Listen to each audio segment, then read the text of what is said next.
Hi everyone, so this is a bit of a different video. I'm doing the unboxing of my, I don't know if you can see the name, a CEO of My Own Life planner.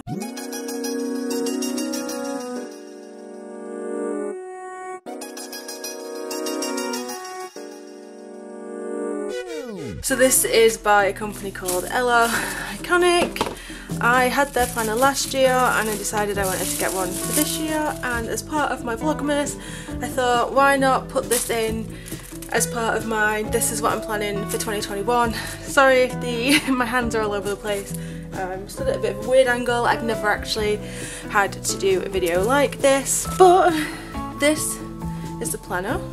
So it's got this sort of beautiful mauve style. I love the flowers and the detailing. There's the rose gold accents, and then it's the same on the back with the company name just visible there. And I just wanted to get through and show you what this planner is all about. This is my 2021 lifestyle planner. I bought a few little things. So I've got some stickers to use for meetings and plans, and I've got a little decal, not decal but a little quote. Let us get on to the actual planner itself. So front page you can put your name and also any contact info. So usually I put my blog or my Twitter handle, just because I don't like putting my phone number out in case it does actually go missing. So the front page is much like last year's. We've got a word of the year. This year I will, this year I will not. What I'm excited for, and thoughts and observations about last year. I'm trying to get that to focus. Thoughts and observations about last year. I didn't have much to write in this last year. I'm not gonna lie. I didn't really know what to do, but I think I'm more there with it. So the next page is the holidays for 2021, and I think so the calendar view, any notes for holidays, and then the bank holidays throughout the year for the months. I think this has UK and American. Yeah, so it's got UK and American holidays in here. So for example, Martin Luther King Jr. Day, we do not celebrate that in the UK. Then any special dates for the year, so birthdays, anniversaries, any specific things, and also a contacts page, which I do actually use. Each month is separated by its own little divider tag. This is the same as last year's planner as well. I think there are some slight changes with this one. So last year we just had a monthly spread and some details for financials, but I believe that there's also the quarterly planning. So this page is the idea that you can draw down or jot down ideas for how you want the next 12 months to go, and then this is splitting them down into the 4 different action plan categories. So we've got business and career, home and family, health and fitness, and then personal. So this can be anything. So for me, business and career is mainly about my writing and where I'm going with that.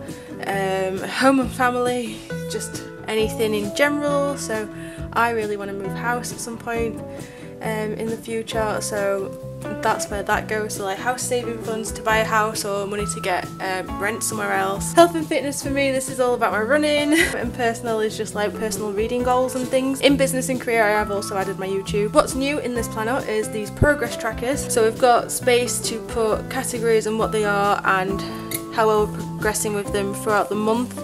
So if we've actually managed to make any progress on a month by month basis. And then a quick year at a glance. So this can be like extra planning from a monthly point of view, so where you want to do things. So if you want to do Vlogmas next year, down in little December's box I would write Vlogmas. January will be sleep from all the Vlogmas stuff that I have been doing. Then we have this blank page for my year at a glance as well. So if you want to do any sort of like jotting down or making notes of things, that can go there.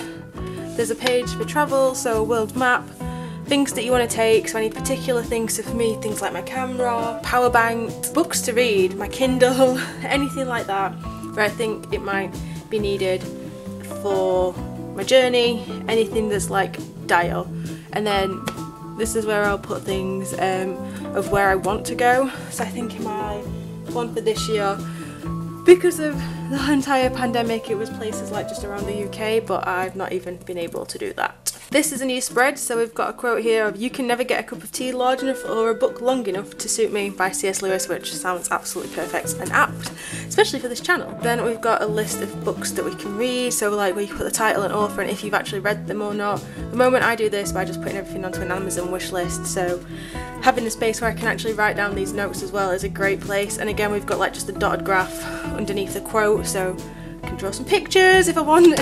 And then at the start of the month there is a quote and also a dotted page, kind of like a bullet journal, so if there's anything that I want to add then I can put this in. Then there is this new quarterly planning page that they didn't have in last month's diary.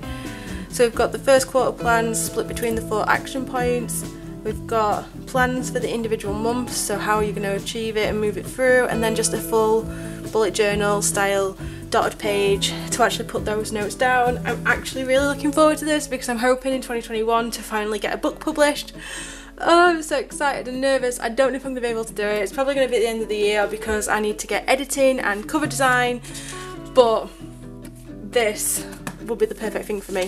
Then we have the monthly plan, so the 4 areas, a little bit of notes, memories in the month, anything you've learned, and then just a blank page. I am loving all these blank pages. The ones for this year just had this master plan on a page here and then it stopped, so I'm really loving the fact that we've now got 2 pages for planning because I didn't think that there was always enough space for the notes. So now I've got this entire page. Oh, I'm loving it, I'm loving this page. And then we've got a monthly view. So we've just got the monthly calendar box. This is split from a Monday to Sunday view, which I love because that is how the week should be laid out. The only issue I have with these is that if there is more Mondays than weeks, like in rows, the last one will be split in 2, so you'll lose half a box for those days. It's only a small complaint, but it does annoy me, but it's one of those things that has always annoyed me. Then we have a financials bit. What I like about this year's is that incomings and outgoings, oh, let me see if we can get close. Incomings and outgoings have been put into one place, whereas before it was trying to put them in yourself and figure it out, and that was really annoying. So I do like this. I do have my own Excel spreadsheets which I use every month, but this might be a good place just to jot down anything that I've bought so I don't forget what it's for. And then again, another blank page. I do love these blank pages. I have built a dashboard that I sort of like colour in because I'm old school like that. I don't have any stickers or anything for it. Where I have like my goals for the month for my financials, so like how much I want to save, how much I want to pay off. I'm currently trying to pay down my car finance loan, so that's a good place to put that. And then this is the monthly habit trackers, so it could be that for each box I might have one that is just like writing, so it might be edit, and then it'd be like daily editing, and then I'd cross it all off, and if I manage to do all of it on the big yearly plan, I can put editing and cross the month off when it's done. And then we have a weekly plan, so each week starts with this little box grid. This is split between the 4 areas, and then it does a Monday to Sunday rundown. This is the standard weekday view, so we have a space for a mantra, the 4 goal areas from the action plan, the top priorities, and then a schedule down from 5 AM to 11 PM and a box for gratitude, thankful notes. I wasn't using this very well at the start of last year, so if I look at the start of last year's diary, this is very underutilised, but I have started managing it a bit better and I really love the layout. So I can split this between the things that I need to do. So for home I'll put stupid things in like need to do some laundry or little things like that, and then my top priorities. So currently at the moment every day has been my daily writing and like daily editing, because at the end of this year I am having a big push on my own writing and that sort of stuff. My thankful things, I didn't used to do gratitude logs or anything, but I started doing it during lockdown in, I think it was around May time, and then I realised that there was this space for it, so I've started putting them in here. The weekend view is a little bit different, so we've got Saturday and Sunday on one page. We lose the hourly view and we also lose the mantra for the day. I don't think it's too much of an issue, but if you do want to have a full day, the planners from this company, you want the daily planner but without the ring binder, so these are slightly larger in like width wise, which is what I love. I love the dimensions of this. But if you want a full daily spread for Saturday and Sunday, you want the like like stitched together book rather than the ring binder, because the Saturday and Sunday are then on separate pages. Whereas for me, I don't do a lot on a weekend anyway, so having these on one page hasn't really caused me any issues, at least not that I've found anyway. In November I probably had the most amount of things to put down because I was doing my writing each day and having my little goals in that. Otherwise it's not too bad. I do try and put too much on the Saturday, re-filming and things like that, but again it's not something that I deem it would need a full page for. I think that this is the perfect size for the weekend. At the start of each month we have another little quote or something where you can put some more information. So that one is February's.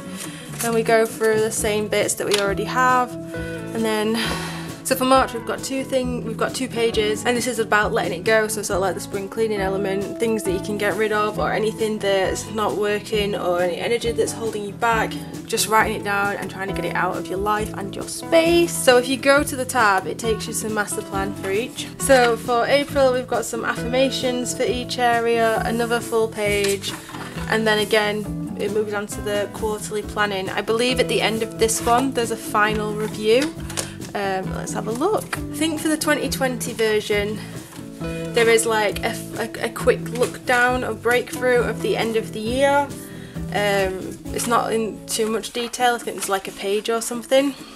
Yeah, like this. Oh, the year ends on a Friday. That's slightly satisfying. So this is just the 2021 review. So year's highlights, lessons, things that you were most grateful for in the year, and things to remember for the next year. This is again something very similar to what they've got in the 2020 diary. I just think that this planner in general it's just got so much information there that, well, there's so much space for information that can be put in here, and I absolutely love it. I can't believe that I've managed to use nearly a full year's diary. I don't normally get through these. I normally stop and end up having to chuck away like a full planner, like an empty one, because I've not used it all year. But I am actually really happy about this one. Aww. I love the quotes. I love the fact that these quotes are a bit better. By that I mean like there's patterns and designs around them, whereas in this year's it was just a quote. So I am liking that. But I think that overall this is potentially my new favourite planner company. The only downside is that because of the size of the boxes in here, none of the stickers that I've ever bought before fit. And there aren't really any stickers made for this specific planner on Etsy or anything, which is a bit frustrating. We can get over it. I am in love with this planner. I'm so glad I've picked it up. I got it in the launch in August. I've had this since October, but I've not done anything with it because I wanted to show you guys the fresh planner. I hope that you've enjoyed this video. I hope that this is something that you've liked. I know that for me, books and planning and things like this are just things I've always loved, and I just wanted to share my happiness and joy with this. If you liked this video, don't forget to give it a like, and also don't forget to subscribe if you want to see more videos from me. We have still got so many more videos in Vlogmas to go through. I hope you're all excited and you're loving the Vlogmas videos. I'm putting a lot of effort in trying to get these out on time for you. Oh, it is a stressful time. But I hope you're all well and you're all staying safe, and until next time, bye!